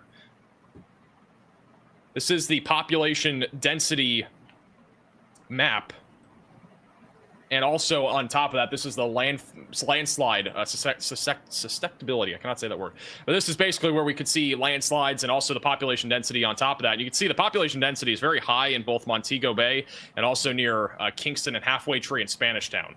There's a decent amount of population also back where we think it's going to make landfall, which is near Black River, Mainville, and Savannah Lamar. But yeah, again, the difference is huge, because if this were to make landfall right next to Kingston, we're talking about catastrophic impacts and almost undoubtedly a much higher count of deaths. Like, that's just the nature of it. Like, that would be what happens. The being a bit further west, that's honestly probably a better thing. It would at least avoid some of the more populated areas.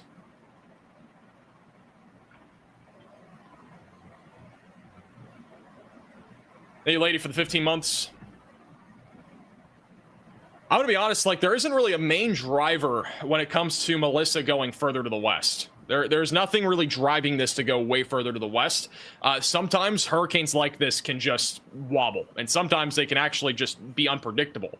We've had a lot of Category 5 hurricanes that have been below 910 millibars do this, where they're really unpredictable, and they go much further west, they go much further south, they just change directions unexpectedly, and that's what we're seeing right now in real time. It's just such an intense hurricane. I mean, there isn't going to be one single thing that's going to really steer it. Honestly, again, this is a more intense hurricane than forecasted, which might also be the reason why it's been going further west. Because with the cold frontal boundary that's off to the north, that's what's going to push this off to the north eventually. But we haven't had that happen, it seems like, yet. It did briefly go north. If we do, again, a loop here and we go back to, this morning even, you can see how it started to turn north. It had a brief period where it was turning north, right there. And now it's going back to the west. It hasn't actually fully turned north. And whoa, look at this. This is weird. Now it's almost going south. It's now wobbling down to the south on the last couple infrared imagery scans. Drawing a line to the center here.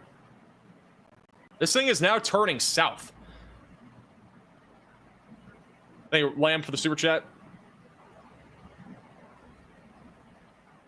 So Melissa has now begun to turn south. Wow.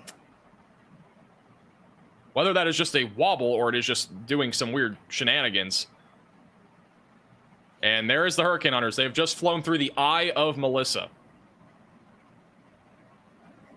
So hurricane hunters have just flown through Melissa.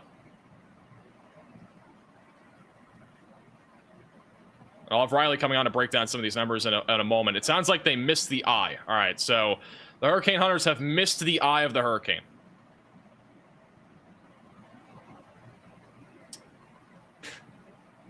They've barely missed the eye, apparently. They were in the eye, like kind of in the eye, but they didn't actually go into the eye. Like in the dead center. The pressure numbers I'm seeing is 910 millibars and 912, but again, that's not the center. So from what I'm seeing, they've missed the eye of the hurricane. We are going to get another loop of the hurricane here soon. It happens. It does happen sometimes where they miss the eye of the hurricane. But talking about wind speeds, at least, we can at least get an idea of the wind speeds. Peak wind 121 knots. The highest was 146 that they have measured in at least the northwestern quadrant of this hurricane. Again, there are several quadrants that are within this hurricane. So that basically means this translates to about 170 mile per hour winds. All right. What I want to point out is that they are going to go through every segment of this hurricane. This side, this side, this side, this side. And sometimes one side like this can have 180 mile per hour winds, and sometimes this side can only have like 160. Like they can vary. So keep in mind that even though we only have, we only have 170 mile per hour winds basically being measured on the northwest side. That does not mean that's the intensity. It can be much higher than that in another quadrant. So we have critical data still coming in, but as I just alluded to, the National Hurricane Hunters here have apparently missed the eye. So.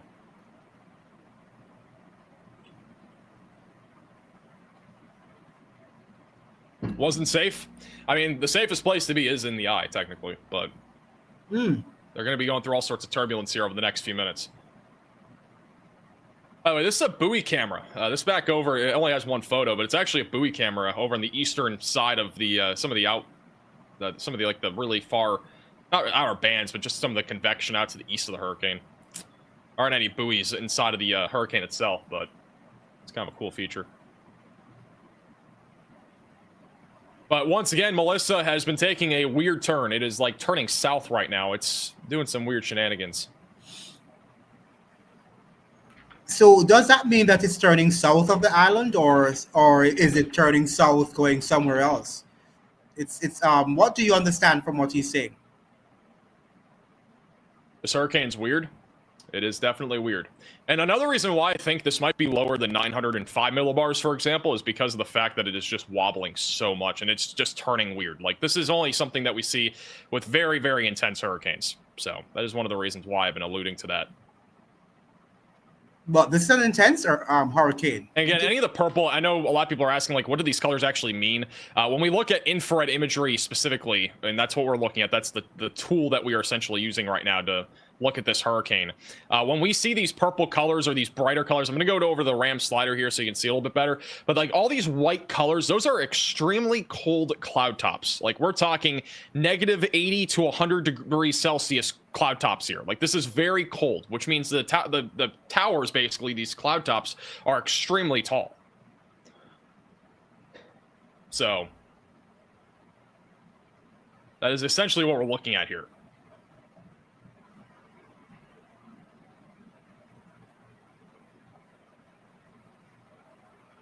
Just saw a post saying birds were stuck in the eye of the storm. They might be. I haven't seen anything. Are they? Okay, so yeah, we do have birds in the eye of the hurricane right now.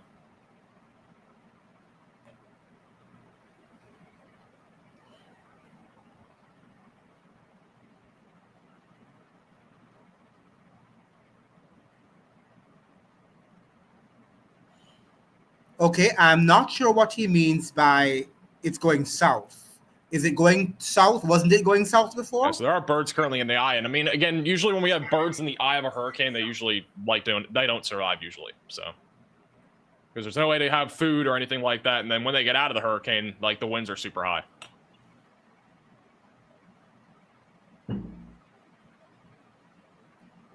Hey Jennifer, for becoming a member, welcome to the Velocities. Do the guys going through the eye live stream it? They do not. No, there's no infrastructure for that. But I mean, honestly, that'd be kind of cool if they did that in the future. If the hurricane hunters had like a live stream flying through the eye of the hurricane, that'd be really cool. That does not exist as of right now. Okay, we can stop him now for that. Was some interesting sort of analysis.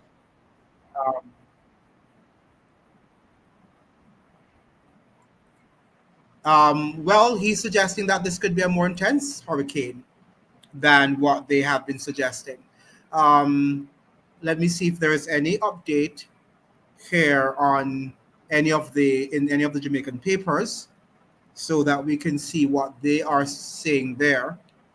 The JDF Dart ready to assist with recovery efforts.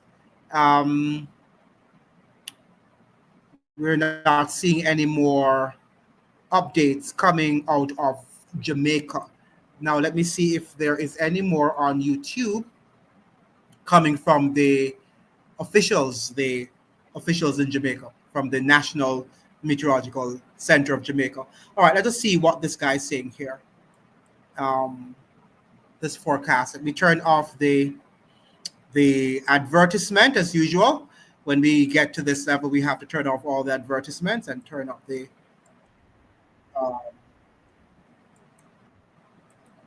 okay, good. So let me know. Am I hearing? I'm not hearing anything from this though. Yeah, there's no sound coming from this forecast. So let me look for another one. Yeah, I'm not sure what happened to the audio there. Let me see if there's another audio that we can listen to in terms of the updates coming from the storm.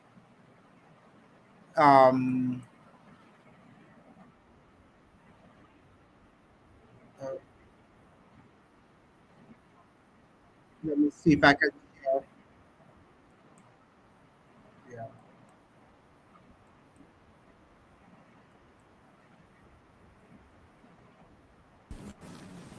Now, before we jump into it, please ensure that you are like. Sorry, I didn't.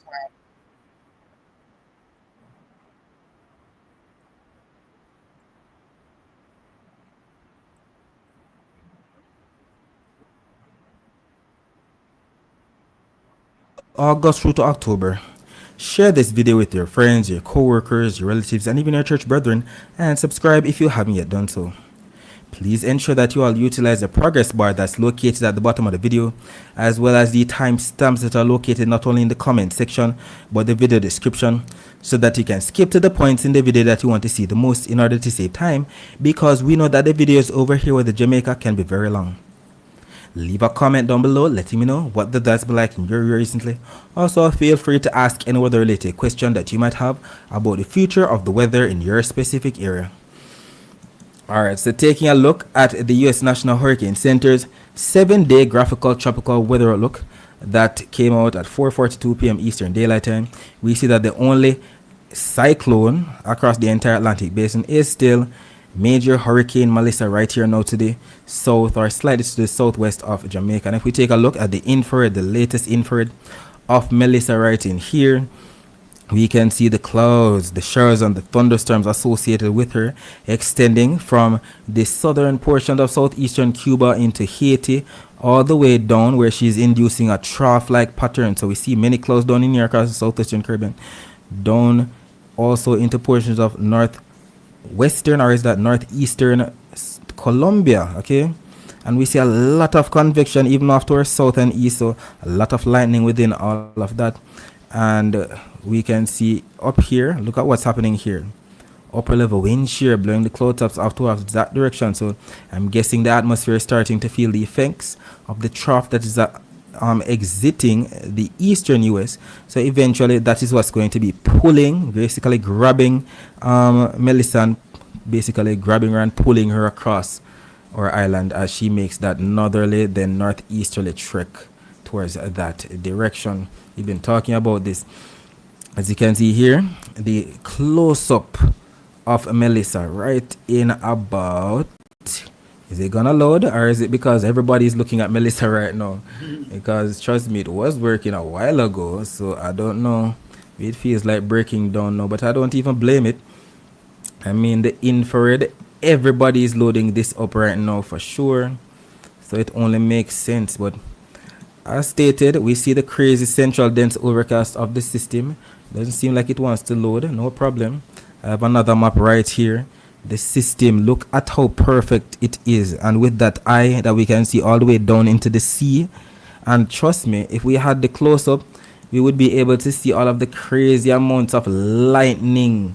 Trust me, the amount of lightning that is around the system's center of circulation, it's just crazy. Let me see if I can do it here, because so many people are on this website right now, you know, looking at this. Even here we go. So the latest infrared right here. Is it gonna load? Or same problem? Okay, here we go. This is what I wanted to see, the close-up. So as you can see, the perfect circular pattern to the central dense overcast, all of the blacks into the grays, into the what looks like pinks, if not purples, and then that eye right in there with a lot of lightning. I mean, the eye is supposed to be the calmest part of the hurricane, but I wouldn't feel calm in the eye because there's so much lightning, and I'm afraid of lightning. It's crazy, but I'm afraid of it. Like, it isn't even crazy because we know that lightning is dangerous. So it's a very bad situation right here, still pushing off towards the northwest as of the latest update from the hurricane. As a matter of fact, looking like at the end of it was moving a bit more west. Okay, we can stop hearing him, but you know, one of the things that we're hearing a lot of conflicting reports. Some are saying that it's moving south, some are saying it's moving to the northwest. So we don't know what is the specific, all of this conflicting reports. I'm not sure how it's helping people to prepare for this hurricane. And that is what we're hearing. I tend to prefer the weatherman. He tends to give, you know, very concrete and, you know, precise weather forecasts. I guess because, you know, let me see what this is saying here. I'm going to show you this now. So let me see. This might be the latest report. Let me get this.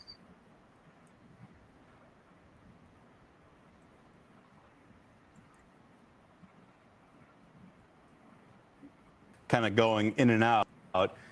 He had also mentioned that Melissa may be stronger when that next recon flight arrives. I'll be curious to know some indications that inner core is so intense, but there's an outer ring. It sounds like we got Brian back. Wanted to get your thoughts on that, Brian. That outer ring, and the NHC noted that maybe in the next 12 to 24 hours, an eye wall replacement cycle could happen. Is it too late at this point to bring down those top winds in any considerable way? Well, it might bring down the winds, but the thing is, remember, the cycle is it starts strong, it expands out, it gets weaker, and then it gets stronger again and begins to shrink. So it might go to that series of I wonder what happened to my graphics there. That was interesting. I think, let's tell you what, let me get off the radar because we do have that connection problem down to Jamaica now. But what happens is it's relatively small. A new one forms, it expands and gets bigger, the storm gets bigger, and then it shrinks again. That's how it's like it gets strong again. So it goes through a weaker growing phase. So it could do that between now and the time it makes landfall. It's running out of time, though, to do the whole thing and get strong again by the time it gets there. So odds are Category 4, strong Category 4 or Category 5 at landfall. Okay, here's where we are right now. Some tropical storm force winds over Jamaica. That's what the yellow is indicating. These are hurricane force gusts and hurricane force sustained here. So a lot of places in Jamaica have no wind at all because it's blocked by the mountains. So it just depends on the direction that the wind is coming. All right, let's go forward in time. Here we are tomorrow morning. This is nominally 2 a.m. And you see there's the hurricane force winds. The super strong winds are in a smaller area like that. And it's clear the direction it's going. It's going up into that southwestern part of Jamaica. So it's still Category 5 in their estimate at that time. Then we get up to 8 a.m. So just before landfall, you can see with the center off here, looks like landfall 8 a.m., 9 a.m., maybe 9 or 10 Eastern time, 8 or 9 Jamaica time tomorrow. So at least the sun will be up when all this stuff starts flying around. It's a good idea to have sunlight so you can see what's going on. In the vicinity of Black River, which is a town there, a significant town down on the coast. It's kind of a port down there, and a resort area called Treasure Beach just below Black River seems to be right in the center of this thing, and the city of Mandeville, which is 2,000 feet up as well. So this is just very, very bad for this area right here. I hope nobody stays where the water can come down from the mountain or the wind can get them. It's really daunting. Then 2 o'clock tomorrow afternoon, you see it moving across the island. Again, hurricane force winds here, including into Montego Bay. 1 to 3 foot of storm surge there. But this is the onshore side. And somewhere in here, if the core is like this, somewhere in here there's going to be a swath that's going to be like a tornado. It's just going to take out the trees, or a significantly wide, like it's like a big wide tornado. Just think about it. If the winds are 175, the gusts are over 200, that's an EF5 tornado. So this is really, really extreme. And then moving away by tomorrow evening, the winds are going to let up over by after sunset tomorrow. There you see hurricane force gusts still in the Ocho Rio area tomorrow night. All right, so there are the forecasts. So a very, very high confidence that it's going to move into the Black River area in western Jamaica. The Mandeville will be on the right side of it here. Ocho Rios will be on the right side of that track. That's the strong side. You're going to be driving water into the coast here, and this is going to be extraordinarily dangerous all along there and in that corridor going over the island. There you see the Google lines, or the concentration of them is here, so very high confidence this is where it's going. The core of it is not coming to Kingston, but Kingston will be aware of it because of two reasons. One is, first of all, the water is going to get pushed ashore here, so the tide is going to be higher than normal. Now, whether it's going to be high enough to endanger the airport and so forth, that is an open question, because you have two things going on. You have the fresh water coming down, and you have the storm surge coming in. Right now, it's a little bit of optimism for the storm surge side of that in Kingston. But from here, Portland Point over, this is the very bad place. A lot of this is a nature coast kind of thing until you get over a little bit farther to the west. There isn't a whole lot down at that coast. And the rain will pile up. So remember where the storm was forecast to move in. It's something like this, right? You can see where the rain is forecast over that higher elevation. Purple's up in the multiple feet range. And this is all going to happen tomorrow and into the next day. So this is like torrential, continuous rain over those mountains that all has to drain down to the sea. You see another mountain over here. When we look at Jamaica, you can see how much of that island is mountainous. There's that big open area there where the metropolitan Kingston area is, but you see Mandeville up there surrounded by mountains. And then on the other side, that moisture comes in this way, and then it's up against the mountains, and it still has to drain out into the Caribbean. So it's going to take time for that to happen, but throughout, all across Jamaica, they're going to be dealing with potential flooding rain from this tremendous amount of rain falling up the mountain. And then it goes on to Cuba, and they have a significant storm surge and a significant hurricane threat there in... Okay, it sounds like we'll be having two waves of this hurricane, right? So we're going to have one that begins tonight, goes into tomorrow, and then you have a break. That's what he was saying, and you have some sunshine perhaps in the early morning towards the early afternoon. Then a second wave hits you, and then perhaps leaves the island maybe in the night into Wednesday. That is what it's sounding like to me. What did you understand based on that sort of report that he has just given? Am I getting the right impression? That will have, it begins tonight, then you'll see some high winds, some heavy winds in the late part of the night, probably beginning from 8 o'clock Jamaica time. And then when you wake up tomorrow, you'll see some sunshine, which will be good to look at the damages. But it doesn't seem like Kingston is going to be hard hit. You'll have some rains, of course, evidently, and some winds, but not to the extent that the impact that people will be receiving in places like Ocho Rios, in Mandeville, in South, that's St. Elizabeth, and Westmoreland. So that is interesting for those people who are living in Kingston, that the hurricane will not be that impactful as in other places on the northeast, as he was reporting. Now, this is very interesting, and I hope that you will be able to batten down as much as you can, and we can only hope for the best, and hope that we will ride this thing through with very few catastrophe, well, a small amount of catastrophe, few deaths. Okay, we don't want to know that there are lots of deaths on the island as a result of this very consequential hurricane that is heading towards Jamaica. So thank you so much for joining. I hope that you will like and you will share, and we'll see you in another one. Perhaps I'll probably do another live tomorrow if I'm in the mood. Thank you so much for joining. See you in another one. Ciao.